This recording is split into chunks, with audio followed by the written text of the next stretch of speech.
नमस्कार मित्रांनो. माझं नाव आहे भालचंद्र. मराठी ज्योतिष कट्ट्यामध्ये आपल्या सर्वांचं स्वागत आहे. आजच्या या व्हिडिओमध्ये आपण चर्चा करणार आहोत मेष राशीचं नोव्हेंबर 2023 करताचं संपूर्ण राशीफळ. कसे असतील ग्रहयोग, कसे असतील ग्रहांचे राशांतर आणि ती तुमच्या राशीवर कशा प्रकारे प्रभाव करणार आहेत, कोणते निर्णय तुम्हाला घ्यायचे आहेत, कोणते निर्णय तुम्हाला टाळायचे आहेत, तुमच्या जीवनाचं असं कोणतं क्षेत्र आहे की जे सर्वात जास्त प्रभावित होणार आहे, त्या सर्व संदर्भातले खुलासेवार चर्चा आपण या व्हिडिओमध्ये करणार आहोत. आपलं हे जे चॅनल आहे मराठी ज्योतिष कट्टा या चॅनलद्वारे मेष राशीपासून ते मीन राशीपर्यंत सर्व ज्या 12 राशी आहेत, या सर्व 12 राशींचं नोव्हेंबर 2023 करताचं राशीफळ काय असेल या संदर्भातले व्हिडिओ अपलोड होत आहेत. आपण त्याचा आनंद जरूर घ्या. आजच्या या व्हिडिओमध्ये आपण मेष राशीबद्दल चर्चा करणार आहोत. इथे एक गोष्ट सांगण्यासारखी आहे. मेष राशीबद्दल आता जे राशीफळ आपण पाहणार आहोत, तुम्ही मेष राशीबद्दल सुद्धा पाहू शकता किंवा जर तुमचं मेष लग्न असेल तरी सुद्धा म्हणजे ज्या याच्या संदर्भात तुम्हाला हे प्रेडिक्शन्स आहेत किंवा ही जी राशीफळ आहेत, ही तुम्हाला लागू द्या. त्यासाठी ते जरूर बघा. तुम्हाला त्याचे अनुभव निश्चित येतील. तर साधारण मेष राशीबद्दल सांगायचं झालं, सुरुवातीला आपण तुमच्या जे आरोग्य आहे, आरोग्य शारीरिक किंवा मानसिक कशा प्रकारचं असतं या संदर्भातली चर्चा करू. जसं की इथे एक महत्त्वाचा मोठा बदल झालेला आहे, की जो राहू तुमच्या राशीमध्ये भ्रमण करत होता, तो आता मीन राशीमध्ये तुमच्या व्ययस्थानात भ्रमण करतोय. जो केतू तुमच्या सप्तमात भ्रमण करत होता, तो साधारण तुमच्या षष्ठात भ्रमण करणार. गेल्या 1.5 वर्षामध्ये तुम्ही साधारण अशा प्रकारचा अनुभव घेतला असेल, की काही गोष्टी तुमच्या मनाप्रमाणे होत नव्हत्या किंवा एखादी गोष्ट ठरवली, सुरुवातीला तर ती बरोबर वाटत होती, परंतु ती गोष्ट ज्यावेळेस प्रत्यक्षात केली असेल, त्याच्यानंतर तुम्हाला जाणवलं असेल, की अनुभव घेतल्यानंतर ही गोष्ट जसे तुम्ही प्रेडिक्ट केले असेल, जसे एक साधारण अनुभव असेल आपल्याला, की अशा प्रकारे गोष्टी होतील, परंतु त्या विपरीत झालेल्या असेल, त्या एखाद्या परिस्थितीबद्दल असेल किंवा व्यक्तिविशेषबद्दल असेल, तर तसा अनुभव तुम्ही घेतला असेल, तर साधारण राहू तुमच्या राशीमध्ये भ्रमण कारण असल्यामुळे थोडंसं चीटिंग होणं किंवा मिसगाईड होणं अशा प्रकारचे अनुभव तुम्ही घेतले असेल. काळजी करू नका. गेल्या साधारण 30 ऑक्टोबरपासून हा जो राहू तुमच्या व्ययस्थानामध्ये भ्रमण करतो, त्याच्यामुळे अशा प्रकारचे अनुभव आता तुम्हाला येणार नाहीत. आणि त्या संदर्भातलं काही तुम्हाला वेगळं काही जाणून घ्यायचं असेल, तर नक्कीच आपण या संदर्भातले व्हिडिओ सुद्धा अपलोड केलेले आहेत. तर साधारणतः आता आपण चर्चा करणार आहोत, की संपूर्ण तुमचं जे या राशीचे राशीफळ काय आरोग्यापासून सुरुवात करू. आरोग्याच्या संदर्भात सांगायचं झालं, तर तुमच्या राशीचा जो स्वामी आहे मंगळ, जो की तुमच्या 7व्या स्थानामध्ये भ्रमण करतोय. दिनांक 17 तारखेनंतर तो तुमच्या 8व्या स्थानामध्ये भ्रमण करणार आहे. त्याचप्रमाणे तुमच्या राशीचा जो षष्ठेश आहे बुध, जो की तुमच्या 7व्या स्थानामध्ये भ्रमण करतोय आहे. 3 तारखेनंतर 7 तारखेनंतर तो तुमच्या 8व्या स्थानात भ्रमण करणार आणि 27 तारखेनंतर तो तुमच्या भाग्यस्थानात सुद्धा भ्रमण करणार. इथे जर का तुम्ही बघितलं तर तो तुमच्या 8व्या स्थानामध्ये बरेचसे ग्रह आहेत. रवी आहे. रवी, मंगळ दोन्हीही 17 तारखेला येणार आहेत. बुध आता सांगितल्याप्रमाणे 7 तारखेपासून 27 तारखेपर्यंत असणार आहे आणि तुमच्या 6व्या स्थानात इथे परत शुक्र सुद्धा 3 तारखेनंतर येणार आहे आणि तो जवळ-जवळ 30 तारखेपर्यंत राहणार आहे आणि तिथे केतूचं सुद्धा भ्रमण आहे. त्या सगळ्याचा एकंदरीत विचार करायचा झाला आरोग्याच्या संदर्भामध्ये, तर आरोग्याच्या संदर्भामध्ये थोडंसं तुम्हाला या महिन्यात जपायला हवं. आरोग्याच्या संदर्भातले काही त्रास किंवा त्या संदर्भातल्या काही व्याधी जर का तुम्हाला असतील आणि त्याच्या संदर्भात तुम्हाला काही अनुभव यायला लागले, काही लक्षणं तुम्हाला दिसायला लागली, तर डॉक्टरी इलाज करणं खूप महत्त्वाचं राहील. ही गोष्ट अतिशय आवश्यक राहील. कारण अष्टम जे स्थान आहे त्याला एका भाषेमध्ये मृत्यूस्थान असं सुद्धा म्हणतात ज्योतिषाच्या बाबतीत. मृत्यू म्हणजे प्रत्यक्ष मृत्यू नाही, परंतु काही गोष्टी आरोग्याच्या संदर्भामध्ये तुम्हाला ते जाणवतील. जाणवणं येत कारण दोन्ही पुरुष ग्रह जे आहेत ते रवी, मंगळ तुमच्या 8व्या स्थानात येणार आहेत दिनांक 17 तारखेनंतर आणि बुध सुद्धा तिथे असणार आहे. तर या संदर्भात थोडी काळजी घेणं महत्त्वाचं आहे. परंतु संपूर्णपणे हा जो योग आहे तो संपूर्ण वाईट आहे का? तर अजिबात नाही. कारण तुम्हाला इथे या महिन्यामध्ये ईझी मनी ज्याला आपण म्हणतो सहज पैसे मिळणं, अशा प्रकारचे सुद्धा काही अनुभव निश्चित येतील. अर्थात हा जो संपूर्ण महिना येणार आहे नोव्हेंबरचा तो म्हणजे दिवाळीचा आहे किंवा दिवाळीच्या संदर्भात आपले पैसे सुद्धा खर्च होतात किंवा काय अशा प्रकारचे पण ईझी मनी समजा अशा गोष्टीमध्ये मिळत असेल तर ते उत्तम आहे. तर त्यान्वये सांगायचं झालं तर तुम्हाला ईझी मनी या महिन्यामध्ये निश्चित मिळणार आहे, जो की तुमच्यासाठी उपयोगी सुद्धा येईल. परंतु आरोग्याकडे लक्ष देणं गरजेचं राहील. यानंतर आपण विचार करू, की तुमचं आर्थिक सौख्य नेमकं कशा प्रकारचं आहे? म्हणजे आर्थिक बाजू तुमची कशा प्रकारची राहील? इथे एक गोष्ट फक्त सांगायची महत्त्वाची राहिली, ती म्हणजे शुक्र आणि केतू हे दोन्ही ग्रह सुद्धा तुमच्या 6व्या स्थानामध्ये भ्रमण करतायत. तर साधारणतः जे महिला वर्ग आहेत त्यांनी त्याला आपण गायनिक त्रास म्हणतो, म्हणजे स्त्रियांच्या संदर्भातले जे विकार म्हणतो, तिथे थोडंसं लक्ष देणं गरजेचं आहे. कारण शुक्र आणि केतूची युती इथे होणार आहे. आता आपण जसं आता सांगितलं त्याप्रमाणे चर्चा करू. तुमचं आर्थिक सौख्य नेमकं कशा प्रकारचं असेल? तर तुमच्या राशीचा जो धनेश आहे, शुक्र जो की तुमच्या 5व्या स्थानामध्ये भ्रमण करतोय. 3 तारखेनंतर तो तुमच्या 7व्या स्थानामध्ये भ्रमण करणार. तिथेच केतू सुद्धा आहे. त्याचप्रमाणे तुमच्या राशीचा जो पंचमेश आहे, मंगळ जो की रवी जो की तुमच्या 7व्या स्थानामध्ये भ्रमण करतोय. दिनांक 17 तारखेनंतर हा तुमच्या 8व्या स्थानामध्ये भ्रमण करणार आहे आणि तुमचा अष्टमेश मंगळ आता सांगितल्याप्रमाणे तोही 7व्या स्थानातून 8व्या स्थानात भ्रमण करेल 17 तारखेनंतर. शनी जो की तुमचा लाभेश आहे तो मार्गी झालेला आहे. तर याचा एकंदरीत विचार करायचा झाला, तर या महिन्यामध्ये अनावश्यक, अनपेक्षित खर्च होणार. आता ते सांगायला काही ते काही वेगळं सांगायला नको. कारण दिवाळीचा सण येणार आहे त्याच्यामुळे खरेदी होणारच आणि कधी-कधी अनपेक्षित किंवा अवाजवी सुद्धा खरेदी होऊन जाते. तर तशाच प्रकारचा अनुभव तुम्हाला या महिन्यामध्ये निश्चित येईल आणि तुमची जी रास आहे, ती खर्च करण्यामध्ये मागे-पुढे बघत नाहीत. तर त्या संदर्भात थोडंसं पण कंट्रोल करा. पैसे कुठे, कधी, कसे खर्च होतात यावर तुमचं लक्ष असणं गरजेचं आहे. एखादी वस्तू तुम्हाला लाईफटाईम उपयोगी पडते की तेवढ्यापुरतीच उपयोगी पडते आहे, याकडे सुद्धा थोडंसं लक्ष देणं गरजेचं आहे. त्याचमुळे इथे एक गोष्ट खूप चांगली आहे. जर तुम्ही शेअर मार्केटमध्ये ट्रेड करत असाल, तर या महिन्यामध्ये तुम्हाला काही चांगले लाभ वगैरे मिळू शकतील. म्हणजे किंवा याच्या आधी जर का तुम्ही इन्व्हेस्टमेंट केलेली असेल, तर त्या संदर्भातले सुद्धा काही चांगले आउटकम तुम्हाला या महिन्यामध्ये मिळतील. तर शेअर मार्केटच्या संबंधात तुम्हाला फायदा चांगला होईल. मगाशी सांगितल्याप्रमाणे अष्टमामध्ये रवी मंगळ येणार आहे. त्याच्यामुळे त्या अन्वये सुद्धा तुम्हाला काही चांगले लाभ या महिन्यामध्ये ईझी मनी ज्याला आपण म्हणतो, अशा प्रकारचे लाभ मिळतील. सगळ्यात महत्त्वाचं म्हणजे गेल्या 4-5 महिन्यांमध्ये पैसे तर येत होते, खर्च होत होते, पण किंवा अपेक्षेप्रमाणे कधी-कधी खर्चात पैसे आल्यासारखे सुद्धा वाटत नव्हते. म्हणजे तुम्ही मेहनत तर करत होता, पण परंतु त्या हिशोबाने पैसे येतायत की नाही येतायत त्या संदर्भात थोडंसं मनामध्ये गडबड होती. ती का? कारण जो शनी आहे तो वक्री होता तुमच्या लाभस्थानामध्ये. आता हा शनी तसा मार्गस्थ होत आहे. त्यामुळे काळजी करू नका. पैशाच्या संदर्भात फार मोठे काही प्रॉब्लेम येणार नाही. फक्त एकच गोष्ट आहे, की अनावश्यक, अनपेक्षित खर्च होणार नाहीत. याच्याकडे थोडंसं लक्ष देणं गरजेचं राहील. यानंतर गृहसौख्याच्या बाबतीत विचार करायचा झाला, तर गृहसौख्याच्या बाबतीत सुद्धा फारसे काही त्रासदायक गोष्टींना तुम्हाला सामोरं जावं लागणार नाही. घरातल्या ज्या मंडळी असेल किंवा घरातले जे व्यक्ती असेल त्यांच्याकडे तुमचे नातेसंबंध व्यवस्थित राहतील. त्या स्तरावरती काळजी करण्याची आवश्यकता अजिबात नाही. यानंतर आपण विचार करू, खास करून तुमचे रिलेशनशिपच्या बाबतीत म्हणजे प्रेमसंबंध तुमचे नेमके कसे असतील?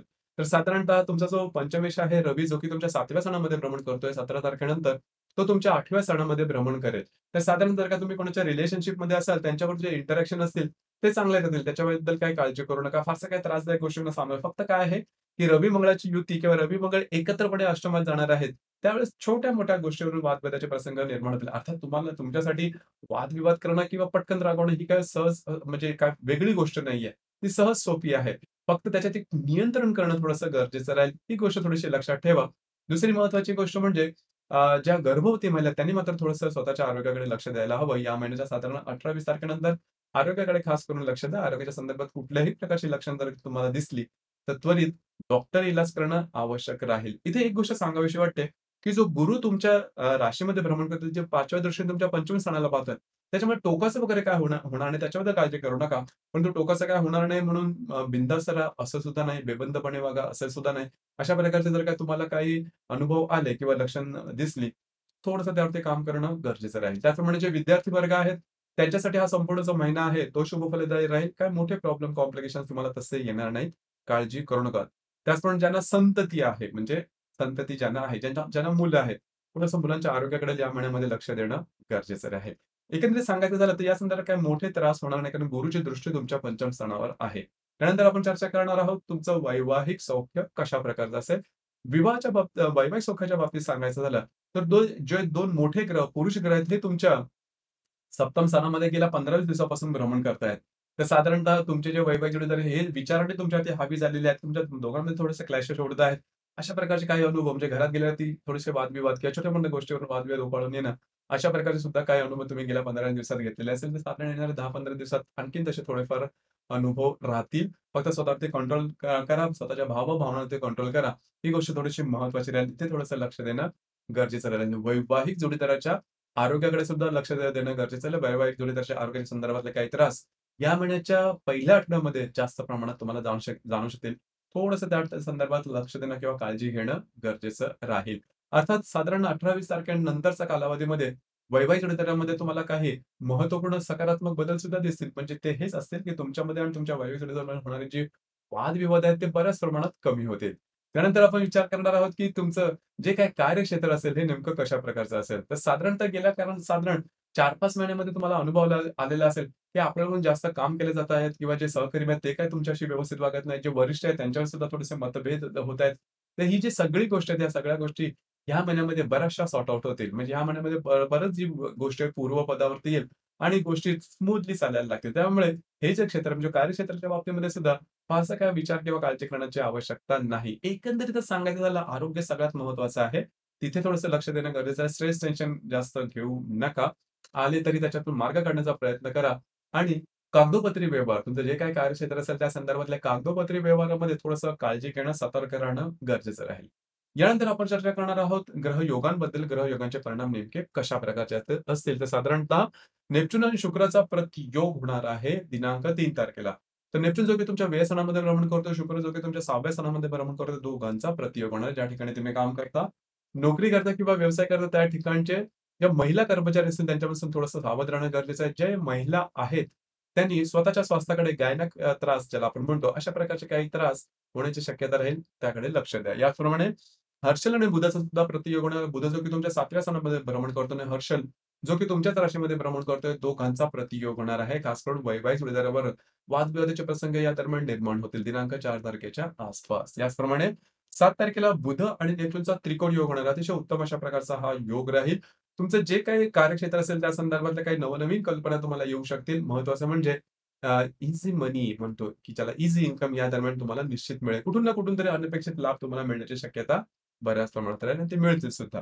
याचप्रमाणे दिनांक 10 तारखेला शनी आणि बुधाचा केंद्रयोग होणार आहे. आता लक्षात घ्या, शनी-बुधाचा जो केंद्रयोग दिनांक 10 तारखेला या दरम्यान कागदोपत्री व्यवहारापासून थोडंसं लांब राहणं गरजेचं आहे. त्या कागदोपत्री व्यवहारामध्ये फसले जाऊ शकता, थोडंसं मिसगाईड होऊ शकता. काळजी घेणं गरजेचं आहे. दिनांक 10 तारखेच्या आसपास अशा काही घडामोडी समोर येऊ शकतील. याचप्रमाणे दिनांक 17 तारखेला नेपच्यून आणि रवी-मंगळाचा त्रिकोण योग होणार आहे. लक्षात घ्या, रवी-मंगळ जो की तुमच्या 8व्या स्थानात भ्रमण करतोय, दोन्ही ग्रह तुमच्यासाठी महत्त्वाचे आहेत. नेपच्यून जो की तुमच्या व्यय स्थानामध्ये भ्रमण करतोय, दोघांचा त्रिकोण योग अर्थात यांचं जी स्थान आहे ती तेवढीशी चांगली नाहीयेत. कारण अष्टम आणि व्ययस्थान हे जे काही शुभ संवाददायी स्थानं मानली जात नाहीत. तरी सुद्धा काही शुभ परिणाम तर निश्चित मिळतील, जे की आता म्हणजे मगासपासून सांगतोय, की सहज पैसे मिळणं हा प्रकार या महिन्यात तुम्हाला हे मिळेल आणि हा जो तारीख आहे 17 तारखेच्या आसपास या दरम्यानचे अनुभव तुम्हाला निश्चित येतील. आणि खास करून ज्या महिला वर्गाच्या विवाहित महिला वर्ग आहेत, त्यांचे जे इन लॉज असतील म्हणजे सासरकडच्या मंडळी आहेत, त्यांच्याबरोबरचे सुद्धा नातेसंबंध बऱ्याच प्रमाणात सुमधुर असे राहतील. तुमच्या दोघांमध्ये इंटरॅक्शन असेल, ती बऱ्याच प्रमाणात चांगल्या प्रकारची दिसून येईल. तर एकंदरीत हा जो योग आहे तो तुमच्याकडे शुभफलदायी राहील. याचप्रमाणे दिनांक 23, 24 आणि 27 या 3 तारखेदरम्यान शनी बरोबर रवी, मंगळ आणि बुध या तिघांचा केंद्रयोग होणार आहे. शनी जो की तुमच्या लाभस्थानामध्ये भ्रमण करतोय आणि हे जे रवी, मंगळ, बुध तुमच्या अष्टमामध्ये भ्रमण करतायत, या दोघांचा केंद्रयोग होणार आहे. अर्थात तो जो आहे तो केंद्रयोग 23, 25 आणि 27 या तारखेदरम्यान म्हणजे 22 तारखेपासून जवळ-जवळ 28 तारखेपर्यंतचा जो कालावधी आहे, या कालावधीमध्ये सगळ्यात महत्त्वाचं म्हणजे तुम्हाला स्वतःच्या आरोग्याकडे लक्ष देणं गरजेचं आहे. आरोग्याच्या संदर्भातले काही त्रास जास्त प्रमाणात जाणवतील कुठल्याही प्रकारचे असतील. जर तुम्ही आधी कुठल्या तुमचे मेडिकल हिस्ट्री असेल, या संदर्भातले सुद्धा असतील आणि सगळ्यात महत्त्वाचं म्हणजे कागदोपत्री व्यवहारापासून थोडीशी काळजी घ्या. कागदोपत्री व्यवहारामध्ये फसलं जाणं अशा प्रकारचे काही अनुभव येतील. कारण तुमची जी रास आहे ट्रस्टवर्दी आहे, समोरच्यावरती लवकर विश्वास ठेवते आणि त्यावरतीच थोडंसं तुम्हाला काम करणं गरजेचं आहे. हा जो कालावधी हा पर्टिक्युलर पॅच आहे, त्या दरम्यान थोडंसं सतर्क राहणं गरजेचं राहील. आरोग्याकडे लक्ष द्या. ही गोष्ट थोडीशी महत्त्वाची आहे या 4-5 दिवसामध्ये. याचप्रमाणे या महिन्याची जी अमावास्या आहे ती 13 तारखेला आणि जी पौर्णिमा आहे ती 27 तारखेला. अमावास्या आणि पौर्णिमेच्या दरम्यान जे अ, अ, चंद्र आणि जे सूर्याचं जे आकर्षण असतं पृथ्वीकडे हे थोडंसं जास्त प्रमाणात असतं आणि त्यामुळे आपले थोडेसे बीपी ज्याला किंवा रक्तदाब म्हणून किंवा भाववाढ जास्त तीव्रतम झालेल्या असतात आणि त्या अन्वये आपण वादविवादामध्ये लवकर जातो किंवा राग लवकर येतो किंवा भावभावनांचा खेळ आपण पाहतो. तर या दरम्यान जर का तुम्ही वेगळं काही काम केलं तर चुकीचे निर्णय म्हणजे तुमच्या भावभावना जास्त दाटून आलेले असेल तर निर्णय चुकण्याची शक्यता जास्त असते. त्यामुळे वादविवाद जाऊ जाऊ नका. कागदोपत्री व्यवहार करू नका. कुठल्याही प्रकारची महत्त्वपूर्ण कामं की जेणेकरून तुमच्या आयुष्याची दिशाच बदलेल, अशा प्रकारचे निर्णय या दरम्यान घेऊ नका. तर एकंदरीतच सांगायचं झालं तर आरोग्याचा संदर्भ ह्या महिन्यात सगळ्यात जास्त महत्त्वपूर्ण राहील. त्याचप्रमाणे या महिन्यामध्ये म्हणजे नोव्हेंबर 2023 मध्ये दिवाळी येणार आहे. म्हणजे वर्षातला सगळ्यात मोठा सण हा येणार आहे. तर मराठी ज्योतिष कट्टा तर्फे आपल्या सर्वांना भरभरून शुभकामना किंवा आमच्या सदिच्छा तुमच्यासाठी आम्ही इथे व्यक्त करत आहोत. तुम्हाला ही जी दिवाळी आहे ती भरपूर प्रसन्नतेची जावो आणि तुमच्या सगळ्या इच्छा, अपेक्षा, मनोकामना पूर्ण हो. आपल्याला आजचा व्हिडिओ कसा वाटला? आपण त्याचा अनुभव कशाप्रकारे घेतला नक्की कळवा आणि आपलं हे जे चॅनल आहे मराठी ज्योतिष कट्टा हे सुद्धा लाईक, शेअर आणि सबस्क्राईब नक्की करा. धन्यवाद.